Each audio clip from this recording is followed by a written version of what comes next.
ভিডিওতে যে মহাকাশযান বা স্পেসশিপটা দেখা যাচ্ছে তার ভেতরে কিছু মানুষ পৃথিবী ছেড়ে চলে যাচ্ছে অন্য কোনো গ্রহের উদ্দেশ্যে। কারণ পৃথিবী জলের নিচে চলে গেছে, বড় বড় বিল্ডিংগুলোর উপরেও জল উঠে গেছে। এতটা ভয়ানক সুনামি এর আগে কখনো দেখেনি পৃথিবীবাসী। পৃথিবী ধ্বংসের দিন চলেই এসেছে। Hello and welcome to AST story.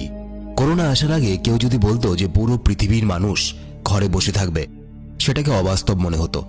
কিন্তু হয়েছে তো এরকম। করোনার সময় পুরো পৃথিবী ঘরের মধ্যে থমকে ছিল। একইভাবে পৃথিবী ধ্বংসের কথা যখন বলা হয় তখনও প্রচুর মানুষ বিশ্বাস করতে চায় না। পৃথিবী যেদিন ধ্বংস হবে কি অবস্থা হতে পারে। পৃথিবী জলের নিচে চলে গেলেও কাহিনীতে আছে একটা বড় টুইস্ট। এই মা তার সন্তানকে কি করে এই ভয়ঙ্কর সুনামির হাত থেকে বাঁচাবে, আর তার সন্তানকে যেরকম দেখতে সে সেরকম ছিল না, ছিল অন্য কিছু। একটা সেরা sci fi movie ASD story presents the great flood. কাহিনী শুরু হয় একজন মা যার নাম অ্যানা এবং তার সন্তান জাইনকে দেখানো হয়। অ্যানা একজন ডারউইন সেন্টারে ইমোশন ইঞ্জিনিয়ার ডেভেলপমেন্ট ম্যানেজার হিসেবে কাজ করে।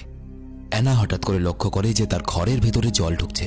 সে অবাক হয়ে জানালার দিকে তাকায়, দেখে চারিদিকে জল, বাইরে প্রচন্ড বৃষ্টি পড়ছে, আর জল এতটাই ভরে গেছে যে বড় বড় বিল্ডিং এর দ্বিতীয় তৃতীয় তলা পর্যন্ত ডুবে গেছে।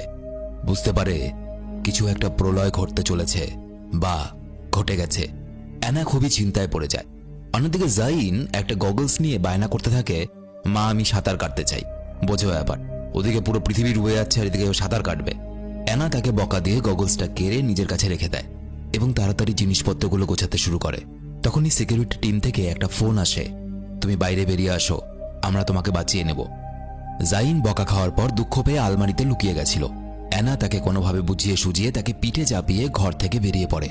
চারদিকে জল বেড়েই চলেছে। আবার কিছু মানুষকে দেখা যায় জলে মৃত অবস্থায় পড়ে আছে। আশেপাশের সব লোকজন তাড়াতাড়ি করে সিঁড়ি ব্যবহার করে উপরে ওঠার চেষ্টা করছে, কিন্তু এতটাই ভিড় কেউ উঠতেও পারছে না। অ্যানা কোনোভাবে একতলা থেকে অন্য তলায় এসে পৌঁছায়। তখনই পাশের বিল্ডিং থেকে একটা লোক অ্যানার নাম ধরে চিৎকার করে ডাকতে থাকে। লোকটা ছিল সেই লোকটা যে সিকিউরিটি টিম থেকে অ্যানাকে বাঁচানোর কথা বলছিল। লোকটার নাম হেজো। হঠাৎ সেই মুহূর্তে জাইন কোথাও হারিয়ে যায়। অ্যানা ভয়ে তাকে পাগলের মতো খুঁজতে শুরু করে। কিছুক্ষণ পর অ্যানা লক্ষ্য করে তাদের দিকে একটা বড় সমুদ্রের ঢেউ ছুটে আসছে। অ্যানাকে দেখা যায় সে ফ্ল্যাশব্যাকে যায়, যেখানে তার স্বামী এরকমই একটা সুনামির কারণে মারা যাচ্ছিল। তো যাই হোক, এই মুহূর্তে দেখা যায় সমুদ্রের ঢেউটা ঝাপটা মেরে অ্যানা এবং আশেপাশের মানুষদেরকে ভাসিয়ে দেয়। মানে এই বিল্ডিং এর এই তলাটাও এবার জলের নিচে। অ্যানা কোনোভাবে শ্বাস আটকে সাঁতার কেটে জাইনকে খোঁজে, কিন্তু তখনই সে সেখানে সিকিউরিটি হেল্প মানে হেজে পৌঁছে যায় এবং অ্যানা এবং তার সন্তান জাইনকে সুরক্ষিতভাবে এনে তোলে। অ্যানা জাইনকে জীবিত অবস্থা দেখে কাঁদতে শুরু করে এবং হেজোকে ধন্যবাদ জানায়, কারণ সে ভেবেছিল তার সন্তান হয়তো মারা যাবে। এরপর হেজো অ্যানাকে নিজের সঙ্গে আসতে বলে। সে জানায় তাদেরকে বাঁচানোর জন্য একটা হেলিকপ্টার আসছে। সে আরো বলে 3 ঘন্টা আগে অ্যান্টার্কটিকা সমুদ্রে একটা উল্কাপিণ্ড এসে ধাক্কা মেরেছে, যার কারণে সমুদ্রের জল অনেকটা উপরে চলে এসেছে, বরফও গলতে শুরু করেছে এবং যার কারণে পৃথিবী প্রায় ডুবতে বসেছে। ধীরে ধীরে সবকিছু ডুবতে শুরু করবে আর পৃথিবীর আজকেই শেষ দিন। অ্যানা খবরটা শুনে ঘাবড়ে যায়, কিন্তু হেজো বলে তুমি যে চাকরিটা করো সেটা কোনো সাধারণ কাজ নয়।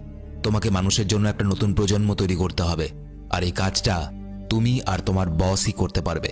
দুর্ঘটনায় তোমার বস এবং তার সন্তানকে খুঁজে পাওয়া যাচ্ছে না, তাই তুমি এখন আমাদের আশা। আসলে অ্যানা এআইদের মধ্যে ইমোশন ইঞ্জিন তৈরি করছিল। মানে এআই এর মধ্যেও মানুষের মতো চিন্তা ভাবনা, আবেগ, দুঃখ, কষ্ট, মানে মানুষের মধ্যে যেসব ইমোশন থাকে সেই সমস্ত কিছু একটা এআই এর মধ্যেও থাকবে। এটা তৈরি করার কাজ করছিল অ্যানা। আর এই কারণেই অ্যানার জন্য হেলিকপ্টার আনানো হচ্ছে, যাতে পৃথিবী ধ্বংস হওয়ার পর এআই এর মাধ্যমে মানুষের মতো স্বভাব তৈরি করে নতুন প্রজন্ম গড়ে তোলা যায়। হেজো বলে ল্যাবরেটরিতে মানুষের মতো একটা শরীর তৈরি করা হয়ে গেছে, এবার তোমায় শুধু তাতে মানুষের মতো অনুভূতি বা ফিলিংস যোগ করতে হবে। আমরা আর্টিফিশিয়াল মানুষ বা কৃত্রিম মানুষ তৈরি করব। অ্যানা এই মুহূর্তে অনেক বেশি ঘাবড়ে যায়, কোনো উত্তর দেয় না। ধীরে ধীরে বিপদ বাড়তে থাকে। বিভিন্ন ঘরে আগুনের বিস্ফোরণ ঘটছিল। এরই মধ্যে হেজো জাইনকে বাঁচানোর চেষ্টা করে, কিন্তু দুর্ভাগ্যবশত অ্যানা জলের মধ্যে পড়ে যায়। সে সাঁতার কেটে বিল্ডিং এর ভেতরে আসে। এমন সময় সে লিফটের ভেতর থেকে একটা বাচ্চা মেয়ের কান্নার আওয়াজ শুনতে পায়। বাচ্চা মেয়েটাকে নাম হলো জিসু। অ্যানা সাহায্য খুঁজতে গিয়ে দেখে দুটো ছেলে এই দুর্ঘটনার লাভ উঠিয়ে লোকেদের জিনিসপত্র চুরি করে নিচ্ছে। থাকে কিছু চোরের বাচ্চা এরকম। অ্যানা তাদেরকে পাত্তা না দিয়ে যিশুকে সাহায্য করার চেষ্টা করে, কিন্তু তখনই হঠাৎ একটা সমুদ্রের বড় ঢেউ এসে সবকিছু ডুবিয়ে ফেলে। সে যিশুকে বাঁচাতে পারে না। এরপর আনা ওপরতলায় হেজোর ডাক শুনে ছুটে আসে। দেখে জাইন ভয়ঙ্করভাবে কাঁপছে। সে ওষুধ খোঁজার চেষ্টা করে, কিন্তু হেজো বিরক্ত হয়ে বলে, দেরি হচ্ছে, তুমি তো একে আবার নতুন করে তৈরিও করতে পারবে, তাই তোমার সন্তানকে ছেড়ে